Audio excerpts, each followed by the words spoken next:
Salut tout le monde, j'espère que vous allez super bien. Aujourd'hui, on se retrouve encore pour une prédiction d'UFC. Donc, aujourd'hui, on est vendredi, on est la veille de l'UFC 294. Quelle carte incroyable! Genre, il y a eu des modifications sur cette carte. Et la carte, elle est passée franchement de Hugo à Alvin dans FIFA. C'est-à-dire, c'était d'un niveau vraiment éclaté à un niveau un peu supérieur, on va dire. Donc, on va faire les prédictions rapides des combats. On va simplement parler du co-main event, du main event. Donc, c'est-à-dire, on va parler tout d'abord de. Je te dis, on va parler. Les préliminaires, c'est chaud. Franchement, Hugo, toi, tu aimes les préliminaires, toi? Bien fait. Mais donc, on va parler tout d'abord du combat entre Khamzat Chimaev, la nouvelle recrue, genre celui qui est en feu, et mon gars sûr, Kamaru Usman. Ouais. Et après ça, on va parler rapidement de Islam Makhachev contre Alex Volkanovski. Bon, d'abord, c'est quoi vos pronos? Mon pronostic pour Kamaru Usman contre comment il s'appelle, Khamzat. contre Khamzat Chimaev. Pour moi, c'est triste à dire. Genre, je supporte personne en particulier dans ce combat parce que genre, j'aime vraiment bien les deux personnages. Mais je supporte un petit peu plus Kamaru Usman. Mais je sais qu'il va probablement se faire battre par Khamzat Chimaev parce que Khamzat est vraiment sur une montée incroyable. Il a 0 défaite pour le moment. Et bon, ça fait un petit moment qu'il ne s'est pas battu, mais il est vraiment super chaud. Son niveau de lutte, il est incroyable. La dernière fois, on l'avait vu, il avait fait une petite vidéo où il était en train de lutter un petit peu contre Daniel Cormier. Il a réussi à soulever Daniel Cormier comme ça. Quand il a réussi à soulever Daniel Cormier comme ça, c'est là que je me suis rendu compte qu'il pourra soulever Ousmane de manière beaucoup plus simple, tu vois. On se demandait souvent quelles seraient les difficultés genre, pour Khamzat s'il montait en middleweight. Mais ça va pas du tout être un problème. Genre. Il a vraiment la force pour imposer sa lutte, en fait. Ouais. Et il est plus lourd que Ousmane, donc... Déjà, Voilà. quelques stats très intéressantes sur ce phénomène, ce ovni du MMA.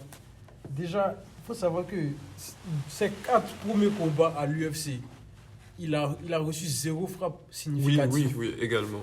Un combat 2, ça fait 3 rounds de 5 minutes. Toi, tu fais 0 frappe significative. C'est incroyable. Et puis, c'est le seul combattant qui a fait 2 combats et 2 victoires genre, dans un intervalle de temps de 10 jours. 10 jours. C'est C'est- incroyable. En 10 jours Genre, tu te bats samedi, non? Et puis le samedi prochain, quand tu te bats. Il est chaud. Non, C'est quoi ton prono du coup? Ah non, franchement, moi, je supporte Khamzat, tu vois. Mais les deux ont clairement la chance. Parce que Ousmane, d'abord, il y a l'orgueil du champion. Ancien champion de lutte Il aussi. y a l'orgueil. Et puis, il ne faut pas oublier que Ousmane, il a des capacités hors normes. Genre, c'est un combattant exceptionnel, au fait, Kamaru Ousmane, franchement. Il Et est- si je il peux est ajouter très un chaud. truc sur ça, c'est que genre, la seule chose que je me demande, genre, tu as dit un truc trop important, l'orgueil du champion. Si Ousmane, il arrive à. Genre, si on revoit le Ousmane qu'on voyait dans, genre, Masvidal. avant Ouais. Leon Edwards, si c'est ce Ousmane qui vient, moi je suis totalement derrière lui. Si c'est ce Ousmane qui vient, moi je suis sûr à 100% qu'il met KO Khamzat. Moi, franchement, j'ai un peu du mal à visualiser comment vraiment sera le combat. Mais je pense que je vais aller tout simplement du côté des statistiques. Khamzat n'a jamais perdu. Ouais. Je n'ai pas vraiment de raison de penser que ça va changer. Donc moi, je vais aller avec Khamzat. Ok. Non, mais franchement, Ousmane, c'est une légende de l'UFC. Le Nightmare. Franchement, Nigerian il Nightmare. est très chaud. Mais Khamzat aussi. Oh, lui aussi. Genre, on dirait qu'il sait. Son camp d'entraînement, de ce qu'on a entendu, Oui. on dit qu'il Il est mental. il a amélioré son niveau au corps à corps, tout ça. Et laissez-moi vous demander ça. Vous voyez plus il fait le combat en mode KO ou bien par décision? Moi je vois une décision. Troisième round. Vu que c'est juste 3 rounds. Ouais, ça sera compliqué entre les deux de mettre KO. Genre, un des deux de mettre l'autre KO. Mais franchement, moi, je vois un KO. Je sais Mais pas s'il y a pourquoi. KO, c'est Khamzat qui tombe, bro. Toi, tu oublies Ousmane, genre Ouais, sa puissance de KO. Je sais qu'il a le truc de KO, mais Ouais. en mode Khamzat aussi, il peut clairement. Parce peut qu'en mettre fait- Ousmane KO. Hein. En fait, le truc, c'est que genre, ça m'étonnerait un petit peu de voir Ousmane abandonné par soumission. Parce que Ousmane aussi, il lutte Ouais, vraiment ouais, bien. ouais. Non, mais au sol, pour moi, ça sera trop compliqué. Même un KO, ça m'étonnerait. Moi, je dirais plus un TKO. Moi, je pense que genre, ils peuvent pas. Genre, les deux, ils ont.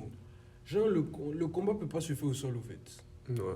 Mais après, il y a un autre truc genre, qui est intéressant à savoir lorsqu'on fait une analyse sur Khamzat. Je pense que je vais terminer sur ce point-là. C'est simplement le fait que Khamzat, il est en feu, mais genre d'habitude, c'est au premier round.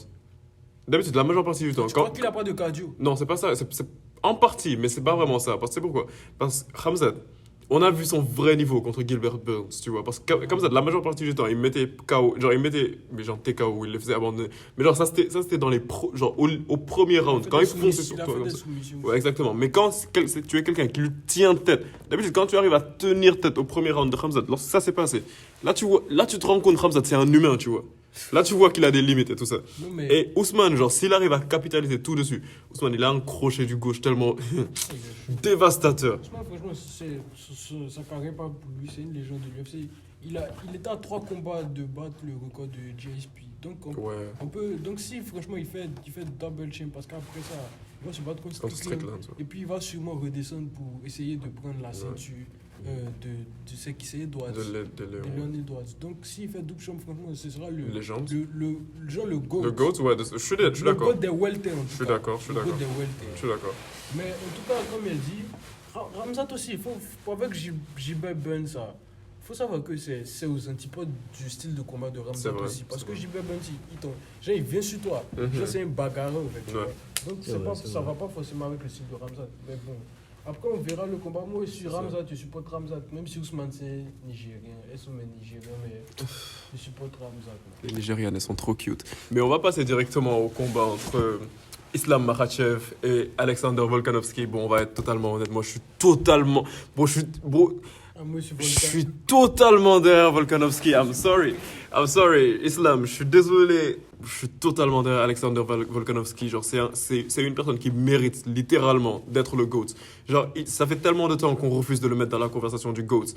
Alors que, pour moi, genre, ses accomplissements, ils prouvent directement que c'est le GOAT. Genre, moi, en ce moment, il est juste derrière John Jones. Genre, si on parle pound for pound, il est juste derrière John Jones. Ses accomplissements, ils sont incroyables, Alexander Volkanovski. Non, moi, il met Leon Edwards devant quand même. Non, c'est pas possible. Pound for pound, genre, ever, all time. Non, pas for pound actuel. Il met Leon Edwards devant Volka. Non, Volkanovski, pour moi, à l'heure actuelle, genre, honnêtement, à l'heure actuelle, peut-être à part John Jones, parce que John Jones, c'est toujours le niveau, genre, j'étais le plafond d'habitude. Mais Volkanovski, il n'y a pas un gars plus complet que lui à l'heure actuelle. Il lutte super bien. Il met des gens KO, easy. Et c'est pour ça que je me dis que, genre, si tu regardes le combat précédent entre Islam Makhachev et Alexander Volkanovski, genre, tu voyais à quel point, genre, Volkanovski était capable de gagner le combat, en fait. Il y a plein de moments où il était en train de crier, genre, pour que la foule, genre, le suive et tout ça. Mais après, il y a vu des analyses aussi d'autres gars, et puis, c'est clairement le fait qu'il essayait d'arroguer la foule, il parlait. Ouais. C'est ça qui a fait qu'il s'est déconcentré. C'est toi qui me disais ça, mais... Ça a laissé des ouvertures à Makhachev. Je pense que si c'était plus concentré, il aurait pu gagner. Non, moi je suis totalement sûr que, genre, avec une bonne concentration... Je pense si nous on a vu ça, c'est que c'est lui-même clairement qui disait ça. Et même en conférence, il a fait des vidéos, genre, il a fait une vidéo réactive sur son combat, et puis il a dit que c'est, à ce moment il était déconcentré, tu vois. C'est ça que j'allais te dire. Pour moi, c'est lui qui gagne ce combat.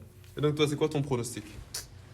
Moi, franchement, je pense que sur celui-là, je serais neutre parce que j'arrive vraiment pas à voir dans quel sens ça va aller. Ouais. J'arrive vraiment pas à voir dans quel sens. C'est ça. Bon, moi, franchement, je pars directement sur...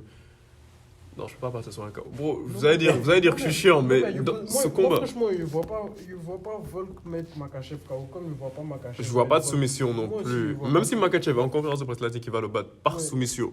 Mais moi, je vois une décision, comme le dernier combat. Franchement, je vois une décision. Parce que le niveau est tellement élevé. Je vois aucun des deux tomber. Parce qu'en fait, tu vois, d'habitude, un KO, ça arrive souvent sur une petite erreur, un truc comme ça. Mais les deux,